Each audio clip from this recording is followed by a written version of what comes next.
Sampurasun. Sarang Ki Astahyam ya.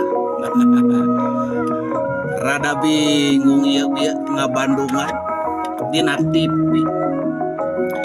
Eta hiji partai koneng anu umurna geus 10 tahun.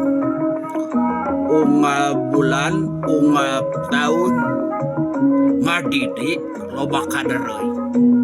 Kader partai anu koneng teh geus loba, nu pinter, nu baleunghar, nu boga dunya, pangaruh di mana-mana, pangalamanna ge wah loba euy, jarago.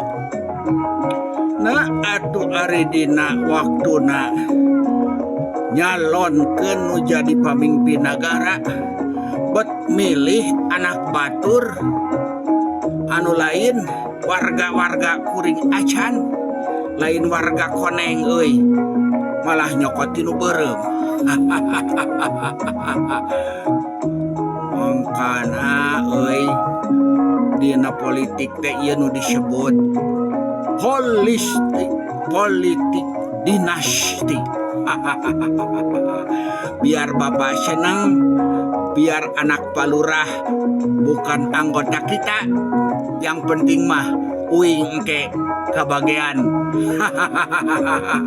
Ya gitu lah, lieur Sampurasun.